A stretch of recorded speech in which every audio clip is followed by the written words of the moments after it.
그 유명한 비유입니다. 유명한 비유인데 그 신학자들이 이 비유를 갖다가요 뭐라고 표현했는가 하면은 비유 중에 비유다라고 이렇게 표현을 할 정도였습니다. 왜 그럴까가 오늘 그 이유가요 본문 13절에 나와 있습니다. 오늘 원래는 그 마지막 절까지 다 읽어야 되는데 제가 오늘 또 미리 말씀드릴 거는 성경을 굉장히 많이 찾아야 됩니다. 그러니까 성경을 제가 이렇게 아주 펴놓으세요. 열심히 찾으시기 바랍니다. 13절 한번 볼까요? 13절 같이 시작. 또 이르시되 너희가 이 비유를 알지 못할진대 어떻게 모든 비유를 알겠느냐. 이 예수님의 말씀이신데요. 이 비유를 알아야만 모든 비유를 깨달을 수 있다는 얘기입니다. 그러니까 이 비유가 이렇게 그 기초 비유예요. 기초 비유. 그래서 이 비유를 알아야만 나머지 모든 비유를 우리가 알아들을 수 있다. 그래서 신학자들이 이 비유를 비유 중에 비유다라고 이렇게 말씀을 하였다는 것입니다. 우리가 이 본문을요, 이제 어렸을 때부터 신앙생활을 해오면서 너무 많이 들었던 본문이기 때문에 이제 설교를 듣기 전에 이제 몇 가지 답이 이렇게 탁탁탁 떠오릅니다. 네, 떠오르게 돼 있어요. 저도 아마 그랬을 거예요. 첫째는 옥토가 되자. 그죠? 그 다음에 좋은 땅이 되자. 30배, 60배, 100배의 열매를 맺자. 결실하자. 이런 설교를 뭐 하지 않겠느냐? 뭐 뻔하지 않겠어? 이렇게. 네. 저도 이제 이거 준비하기 전에 이제 그런 생각을 했는데요. 그런데 우리가 그 헌신 예배 때마다 약간 뭐 올려주세요. 헌신 예배 때마다 충성하자, 헌신하자, 뭐 좋은 땅이 되자라고 많이 들었던 거하고는 이 본문하고는 전혀 상관이 없다는 거예요. 그래서 좋은 밭이 되고자 하는 거하고는 전혀 상관없는 본문인데 그러면 이 씨 뿌리는 자의 비유를 통해서 예수님께서 드러내고자 하시고자 한 게 무엇이냐? 어떠한 초점을 가지고 있느냐? 땅은 뭐고 또 밭은 뭐냐? 씨는 뭐고, 그죠? 그 초점에 우리 모두의 기존 성경 지식을 다 내려놓으시고 그 다음에 이 시간에 나에게 주시는 새로운 말씀으로 다가오시기를 바랍니다. 이럴 때 아멘 하시면 됩니다. 네. 이제 먼저 질문을 해보도록 하겠습니다. 만약 이 본문이요, 뭐 좋은 밭이 되자, 그 다음에 옥토가 되자, 그 다음에 열매를 많이 맺자, 이러한 쪽으로 이제 초점이 맞춰졌다면은 이렇게 한번 질문을 제가 한번 해보도록 하겠습니다. 어떻겠습니까? 그 밭이 잘 생각하세요. 밭이 스스로 뿌리를 제거하고 돌을 제거하고 가시덤불을 제거하고 옥토를 만들 수 있는 힘을 밭이 스스로 가지고 있나요?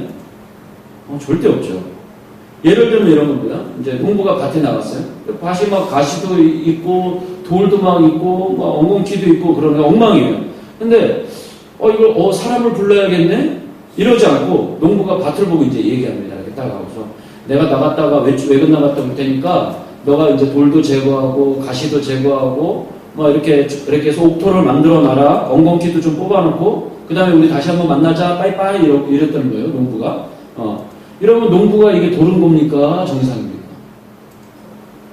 미친 거죠. 밭이 스스로 이러한 기능을 할 수가 없다는 거예요.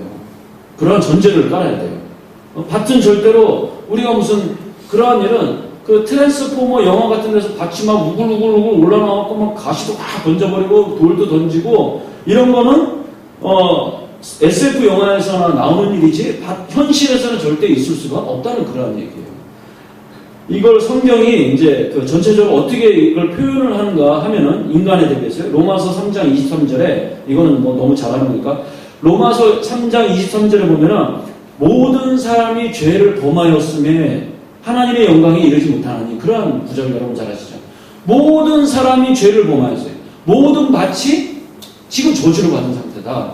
그걸 전제로 깔아야 됩니다. 모든 사람이 죄를 졌다. 그러니까 오늘 본문에 적용을 하면은 밭이 곧 뭐냐면 인간을 말하는 거예요.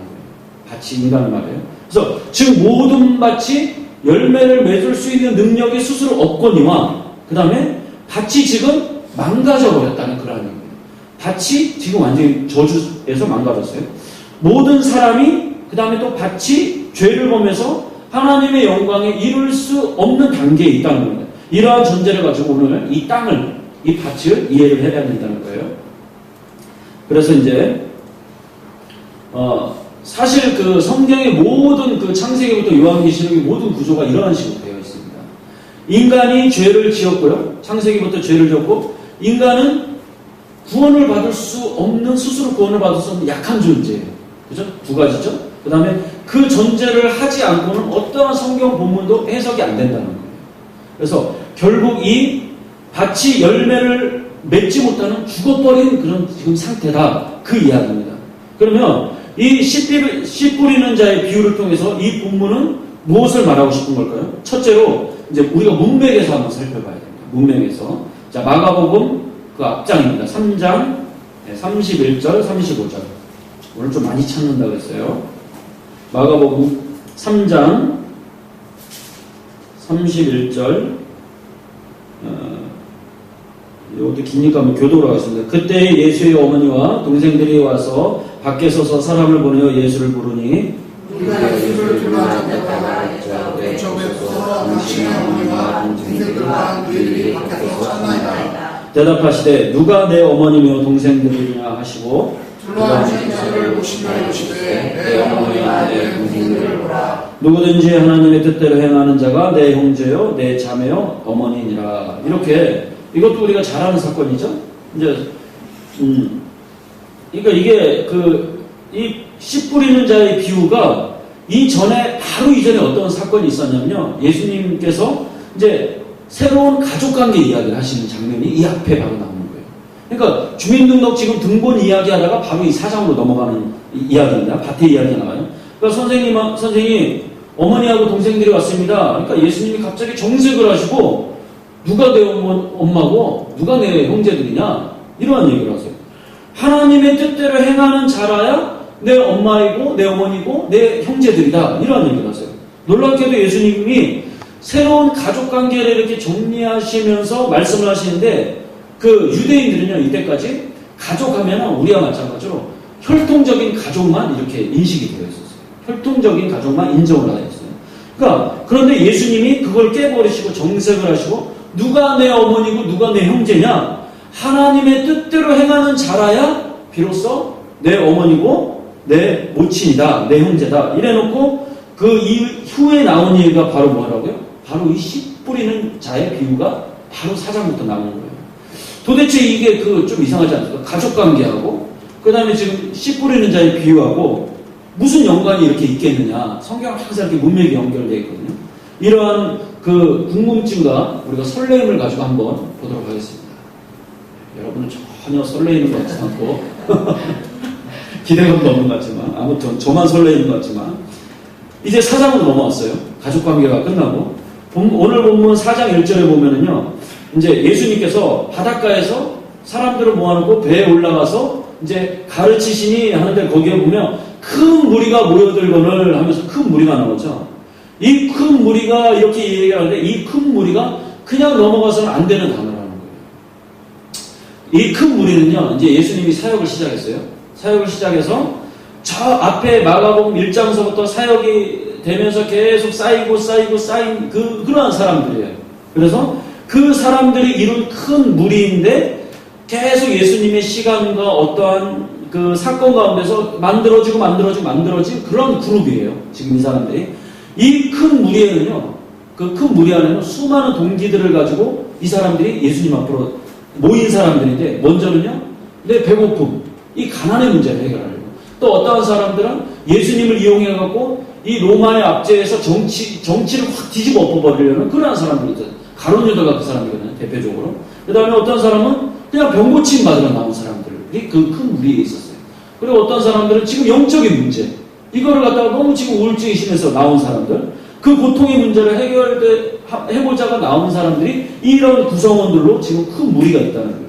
앞에 먼저 예수님이 누가 내 어머니고 누가 내 형제야 이렇게 가족을 얘기했었죠. 혈통이 아닌 하나님의 뜻대로 해야 돼. 이 가족관계를 먼저 얘기하셨죠. 그리고 이렇게 정의를 내리시고는 4장으로 넘어와서 왜 갑자기 큰 무리가 등장을 했느냐 생뚱맞게 이 큰 무리가요 지금 예수님 앞에 많이 나왔지만 다 하나님의 가족이 될 수 없다는 그거를 대비하면서 보여주는 사건이에요. 이게 그 이야기를 하시는 거예요. 그러니까 아니 주님 앞에 나왔으면 다 하나님의 백성이고 가족이지 이러고 싶지만 천만의 말씀 만만의 콩떡이라는 그런 얘기입니다. 그러니까 이 큰 무리한테는 이제 이 씨 뿌리는 비유, 이거 발음이 이렇게 안 되죠. 이 씨 이야기를 큰 무리를 모아놓고서 이제 다 이제 하십니다. 먼저 1장부터 오늘 읽은 본문이. 근데 이 큰 무리가요, 그 씨 이야기를 알아듣나요? 못 알아듣나요? 네. 일단 전혀 못 알아들었다고 이렇게 저는 물론 전혀 못 알아들었어요. 전혀 못 알아들었어요. 근데 저 뒤에 이제 10절에서부터 이 이야기를 10절에서부터 똑같이 이야기를 해요. 근데 한 번 더 이 씨 이야기를 하시는데 누구한테 합니까? 그렇죠. 우리 사모님 참 똑똑해요. 12 제자만 따로 불러놓고 이 씨 뿌리는 자의 이야기를 또 한 번 하는 장면이 또 나옵니다. 그래서 오늘 본문을 완전히 다 읽었었는데 이 12명만 모아놓고 그 다시 핵심과 알맹이를 이야기하는데 이게 무엇을 뜻하냐면요. 하나님 나라의 이게 핵심이라는 거예요. 큰 무리가 주님 앞에 이렇게 모여있죠. 나왔다고 그 무리가 다 하나님의 백성이요 하나님의 가족이 아니라는 거예요. 가족이 아니라는 그 이야기입니다. 13장에서 가족 이야기 나왔죠. 이 큰 무리도 지금 아니라는 얘기예요. 그게 두 번째죠. 첫 번째는 먼저 가족관계를 이야기했죠. 두 번째는 그 다음에 뭐죠? 큰 무리. 근데 세 번째 그 다음 뭐죠? 우리가 읽지 않은 본문이지만 그 12 제자를 얘기합니다. 세 번째 이렇게 세 단락으로 나눌 수가 있어요. 이러한 순서대로 하면 결국 나중에 뭡니까? 진짜 가족은 요 세 번째예요. 12명의 제자가 하나님의 가족이라는 그 이야기예요. 계속 문맥을 이렇게 살펴봅니다. 내 엄마, 내 형제들이 그 혈통적인 가족이고 혈통보다는 더 중요한 하나님 나라의 백성은 큰 무리도 아니고 나중에 따로 불러 모은 12명만 하나님 나라의 백성이다. 그거를 암시하는 그런 내용이라고 합니다. 그럼 이 12명이 신약에서 무엇입니까? 12명이? 이 12명을 통해서 나중에 무엇이 만들어지죠? 교회가 만들어집니다. 그렇죠? 그러니까 아무리 큰 무리 또는 세상에서 하나님 나라를 아무리 100번 이야기를 해도 다들 깨닫지 못한다는 그 이야기입니다. 다 알아듣지 못하고 누구만 알아듣는다? 맨 마지막에 이 세 번째 교회 공동체만 이 씨 뿌리는 비유를 알아들을 수가 있다. 그 이야기입니다. 그래서 이제 첫 번째는 가족관계에서 정색을 하시는 장면이 나오죠. 그 다음에 이제 큰 무리 또 역시 씨 뿌리는 비유를 알아듣지 못했죠. 그 다음에 세 번째 12명의 제자 교회로 상징하는 교회 공동체만 예수님의 복음을 받아들일 수 있다는 그 이야기입니다. 이 전체 내용입니다. 알아먹을 수 있다 그 이야기입니다. 이 12명의 제자에게 다시 씨를 설명한 것은요. 앞에 큰 무리와 대비를 시키기 위해서요. 큰 무리와 12제자. 너희들은 특별히 택함을 받았나니 이 이야기예요. 그래서 너희들은 은혜를 따로 입은 자야. 이 이야기를 예수님께서 해주고 싶으신 그 이야기입니다. 만약 이 본문을요. 이제 아까 제가 서두에 말씀드렸듯이 우리 좋은 땅이 됩시다. 그렇죠? 우리가 좋은 땅이 됩시다. 우리가 옥토가 됩시다. 설교가 처음부터 이렇게 시작하면 이제 배가 슬슬 저 산으로 올라가고 그냥 엉망진창이 되어버리는 거예요. 어떻게 됩니까? 만약 그렇게 설교를 시작했다 그러면 씨가 이제 떨어졌죠? 그러면은 결실을 맺어야겠죠? 그러면 이제 30배, 60배 열매를 맺어야겠죠? 그럼 성도들이 어떻게 됩니까? 근데 목사님 그 설교에 심한 부담을 안게 됩니다. 나는 30배, 60배는 커녕 근데 막 부담을 안게 되고 그리고 옥토가 돼야 되는데 이런 부담을 안게 되는 거예요. 결실을 맺어야 되는데 이런 설교는요. 복음하고 전혀 상관이 없는 그런 설교입니다. 우리가 이제까지 들어왔던 거예요. 내가 무엇인가를 해야 하는데 내가 해야 되는데 이러한 성도들이 부담을 안고 어떤 설교가 되냐? 인본주의 설교가 되어버린다는 거예요. 그렇게 설교가 시작되면은 복음하고는 전혀 상관이 없고 잘 되는 나. 그래서 내가 열매 맺고 복 받는 나. 결국엔 복으로 가는 거예요. 주님은 거기서 어떻게 됩니까? 온데간데 없이 사라져 버리는 거예요. 그죠? 내가 중심이 되어버리는 바로 그 기독교가 되어버린다는 거예요. 갑자기 그러한 기독교가 되어버려요. 이 본문은요, 결실도 아니고, 그러한 그 열매 맺는 것도 아니고, 이러한 초점이 아니고, 30배, 60배, 100배 이런 초점도 전혀 아니라는 그런 얘기입니다. 그러면 이제 다시, 땅은 뭐고 씨는 뭐냐? 이제 여기서부터 여러분 이제 헷갈리시면 안 됩니다. 창세기 3장 찾아보겠습니다. 창세기. 이제부터는 땅을 설명합니다.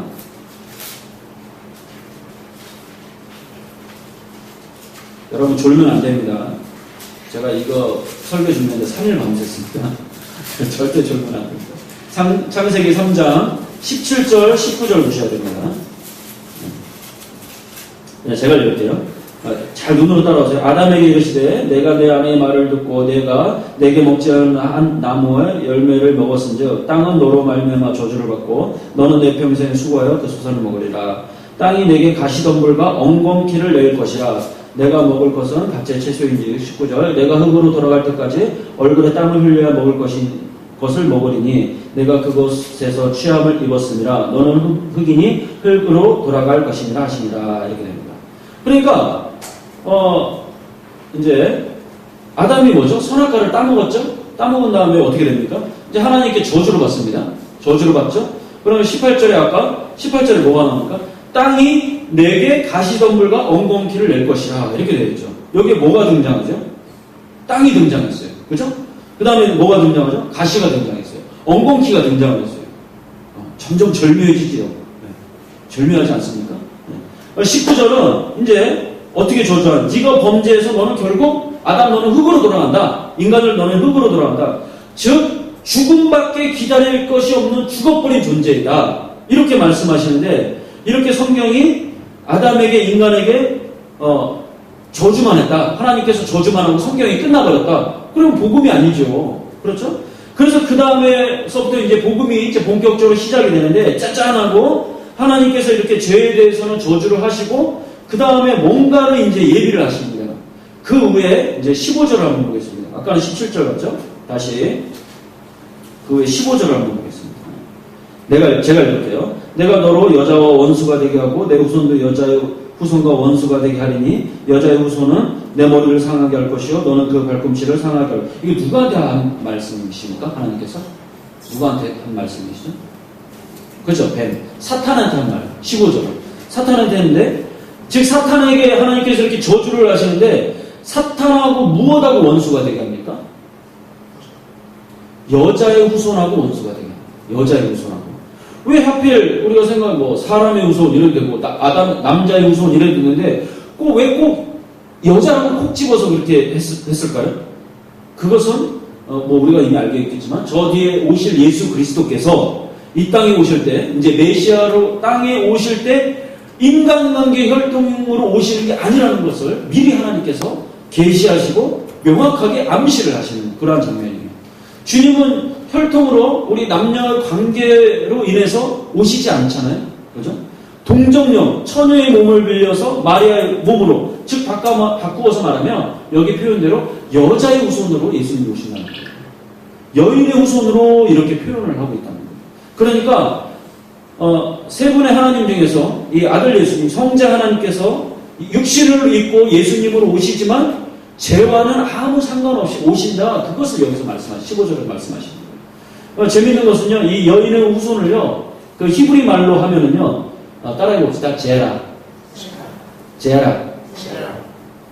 베짜라 이거 말고 너무 세게 발음하는데 이 히브리 말로 이 제라 이게 무슨 말인가 하면은요, 공교롭게도 씨라는 뜻을 가지고 있습니다. 씨. 여인의 후손, 그 다음에 히브리 말로 씨 같은 뜻이에요. 놀랍지 않습니까? 오늘 제목이 뭐예요? 씨 뿌리는 자의 비유예요. 씨 뿌리는 자의 비유. 그러니까 전혀 퍼즐이 맞춰가지고 하나님께서 아담, 즉 인간이 범죄해서 모든 인류, 그러니까 모든 땅이 다 죽어버렸어요. 저주로 인하여서 죽었죠? 그런데 이 땅을 살리시려고, 이 땅이 뭐라 그랬죠? 인간이죠. 그러니까 이 인류를 구원하시려고 무엇을 준비하셨다고요? 하나님께서 제라, 씨를 준비하셨다는 그 이야기예요. 창세기까지 지금 거슬러 올라가는 거예요.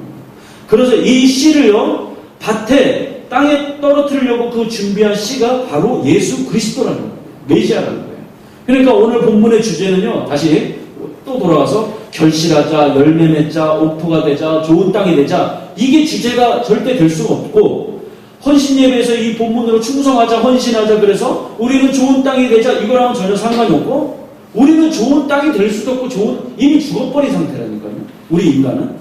여기서 말하는 땅은 그냥 죽어버린 땅, 저주받은 땅. 그래서 이 인류를 하나님께서 전적으로 은혜로 긍휼하심으로 우리를 위해서 준비하신 게 하나님이 준비하신 씨가 바로 예수 그리스도라는 겁니다. 이 본문이, 그래서 마가복음 4장 본문의 주제가 이 씨가 예수 그리스도가 이게 주제가 돼야 된다는 거예요. 우리가 뭐 전원일기처럼 이렇게 밭에 나가서 씨 뿌리고 그 전원일기 그게 상상이 아니라 예수 그리스도가 이 세상에 오신 강림하신 사건이 4장에 오늘 주제라는 것입니다.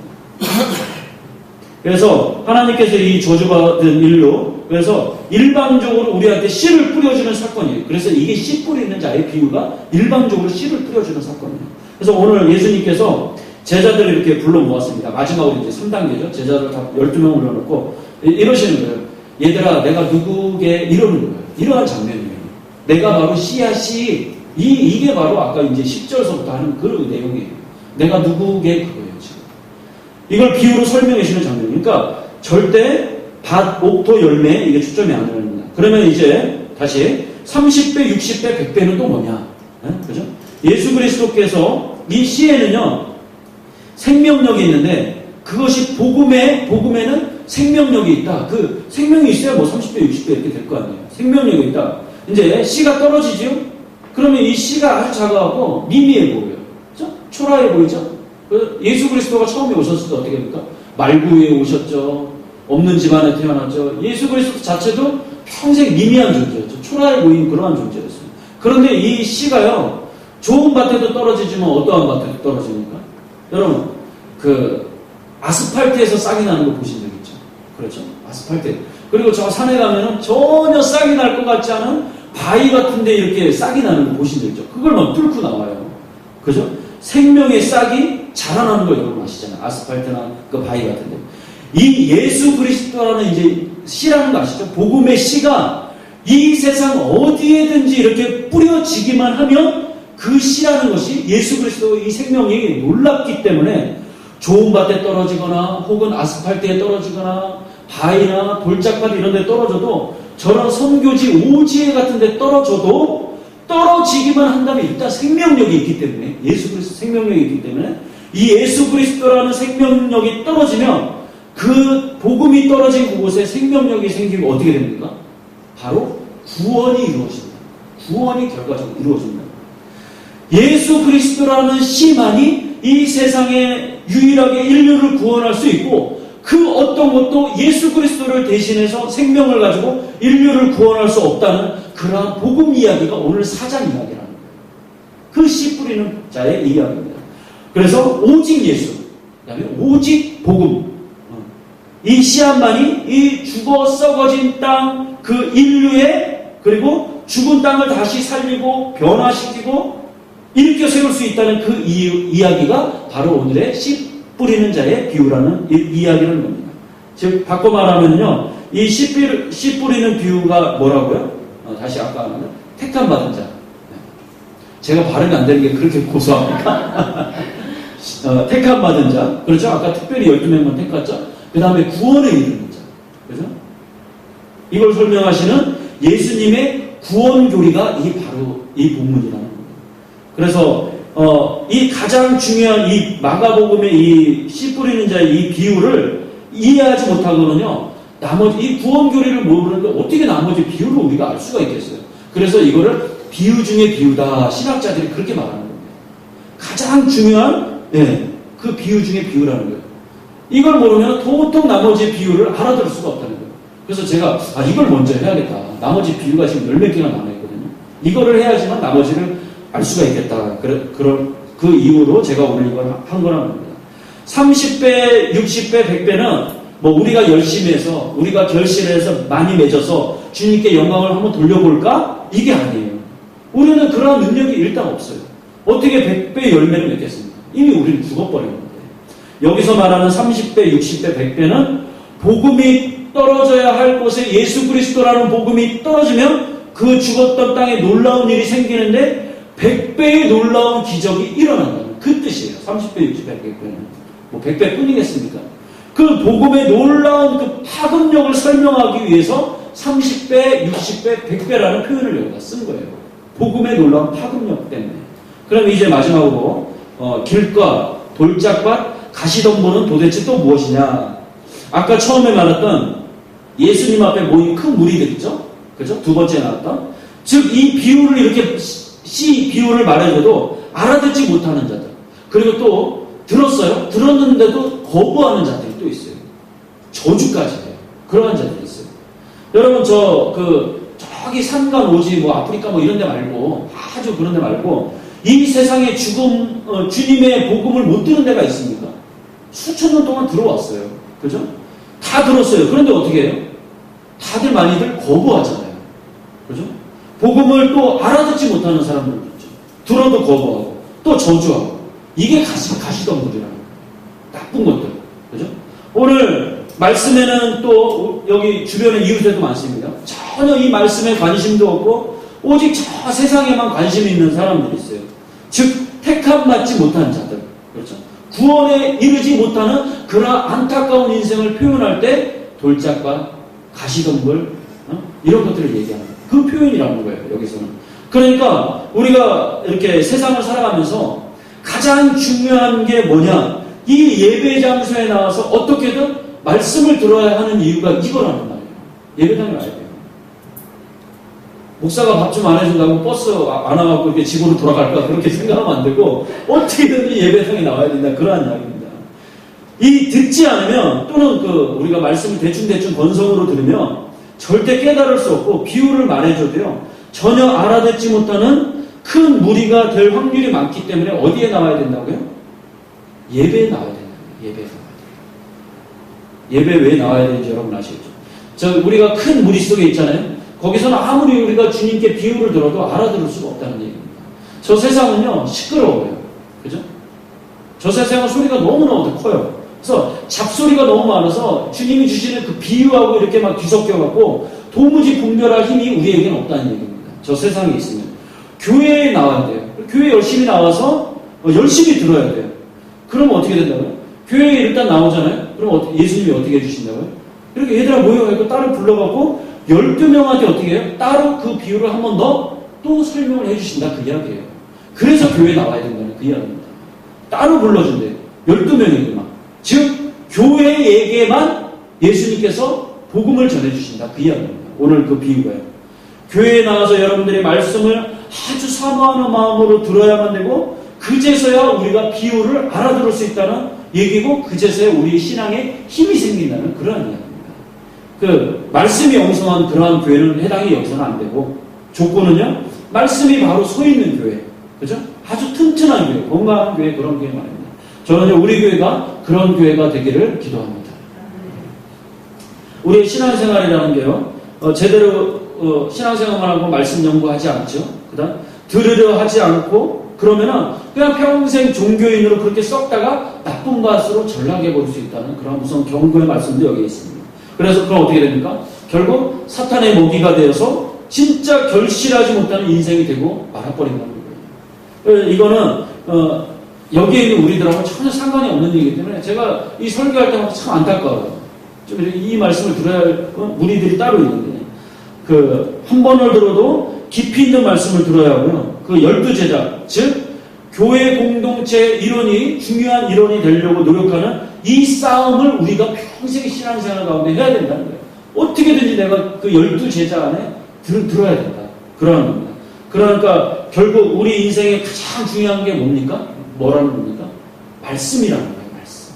즉 씨라는 거예요. 우리 13장 마가복음이죠. 다시 마가복음으로 돌아갑니다. 다시 찾으세요. 4장. 이번에는 13절입니다. 제가 읽을게요. 또 이르시되 너희가 이 비유를 알지 못할진대 어떻게 모든 비유를 알겠느냐? 뿌리는 자는 말씀을 뿌리는 것이라.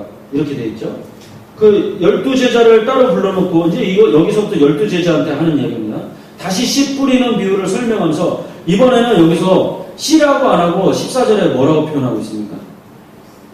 말씀이라고 이제 표현을 하고 있어요. 아까까지는 씨라고 했는데 이제는 말씀이라고. 즉 예수 그리스도가 복음의 씨이자 바꿔 표현하면은 씨, 즉 말씀이라는 거예요. 말씀. 씨가 말씀이라는 거예요. 이 이야기입니다. 다시 말해서 우리가 예배당에 나와서 가장 집중하고 사모하고 먼저 해야 될 일이 아니라는 거예요. 봉사하고 헌신하고 안내 쓰고 성김하고 이런 것들이 아니에요. 또 큰 교회에서는 15주 알파 코스, 정착 코스 이런 거 하고 아버지 학교 하고 이런데 이런 게 아니라는 거예요. 오직 말씀으로 승부를 봐야 한다는 거예요. 교회는 주님은 결국 씨는 곧 말씀으로 승부를 봐야 된다는 거예요. 우리가 목숨을 걸어야 할 것이 부흥이 아니고 부흥을 위한 그러한 세미나들, 각종 성령운동, 이벤트 모임 이런 것들이 아니고 말씀이에요. 말씀. 요한복음 1장 1절이 뭐죠? 이거는 뭐 너무 쉬운 거니까 우리 찾지 않아도 되겠습니까? 요한복음 1장 1절은 태초에 말씀이 계시니라 이렇게 되어 있죠. 여기서 태초에 계셨던 이 말씀이 누굽니까? 세 분의 하나님 중에서, 그죠? 세 분이 성부, 성자, 성자 하나님 중에서 성자 하나님, 다시 아들 하나님 있죠? 아들 예수님. 이분이 말씀이라는 거예요. 태초의 말씀. 이 씨 뿌리는 비유는 농부가 아까 말했듯이 제가 밭에 나가서 이렇게 우리 전원일기에서 보는 것처럼 이렇게 밭에 나가서 한가롭게 씨를 뿌리는 그러한 모습이 떠오르는데 그러한 장면이 아니라는 거예요. 그죠? 아주 규모가 어마어마한 스펙타클한 그러한 영화들 있죠? 그 한 장면과도 같은 이 절망 가운데 죽어버릴 수 없는 죽어버린 이 땅에 이 태초의 말씀이 계시니라. 이 태초부터 계셨던 말씀, 그 성자 하나님께서 죽을 수밖에 없는 인간을 구원하시려고 육신을 입었죠. 그 다음에 이 땅에 내려오시는 그 강림하시는 사건, 그 어마어마한 사건이에요. 그러니까 그 장면을 설명하실 때 영화로 치면은 어마어마한 스케일의 그러한 장면이라는 거예요. 이 씨 뿌리는 자의 비유가, 전체적인 비유가요. 로마서 3장 아까 제가 말했듯이 모든 사람이 죄를 범하였음에 하나님의 영광에 이르지 못한다고. 그러니까 우리는 죄를 범해서 하나님의 영광에 이르지 못하는 그냥 죽어버릴 목숨인데 절대 구원은 우리에게 엉강생심이에요. 우리에게 무슨 구원이 있겠어. 그런데 어떻게 됐죠? 이게 왜 은혜인지, 이게 어떠한 나에게 이러한 왜 복인지 모르겠는데 이것이 선물로 임했다는 거예요. 왜? 씨가 떨어졌어. 예수 그리스도가 강림을 했기 때문에. 마가복음 4장에서요. 그래서 요한복음 12장 23절 24절에는요. 하늘의 밀이 그 저주받은 땅에 떨어져서 그 다음에 육신이 되었어요. 그 다음에 십자가에서 예수 그리스도가 죽으셨어요. 그 결과 복음이 되어서 30배, 60배, 100배로 복음이 퍼져나갔다. 전체적인 오늘 창세기부터 요한복음까지 그 이야기가, 그러니까 어찌 보면 성경 전체의 이야기가 이 이야기라는 겁니다. 이 비유 이야기라는 겁니다. 그래서 하나님께서 십자가의 은혜로 우리를 그냥 우리한테 그냥 너희는 이제부터 좋은 땅이다. 너희는 이제 좋은 땅이야. 이렇게 하고 우리는 아무것도 한 것도 없는데 하루아침에 우리를 어떻게 만들어주셨어요? 좋은 땅으로 만들어버리셨어요. 네. 은혜로 끝. 뒤에 끝나버렸다. 그래서 우리가 찬양하잖아요. 은혜로다, 은혜로다, 은혜로다, 한량없는 주의 은혜로다. 이렇게 찬양하는 거예요. 그래서 우리가 해야 할 일이 뭡니까?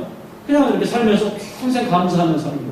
아이고 감사해요. 그래서 하나님께서 은혜 주시면 이렇게 받아들고서 뭘 이런 걸 다 이렇게 하시면서 그냥 우리가 죄송해하면서 또 한편으로는 고마워하면서 감사해하면서 감사 찬양하고 하나님께 영광 돌리고 은혜로다 은혜로다 찬양하면서 또 한 걸음 더 나가서 우리가 넘치는 사랑을 받았으니까 우리가 좀 염치가 있다면 받은 사랑을 이웃과 나누는 거예요. 이웃과 또 나누는 거예요.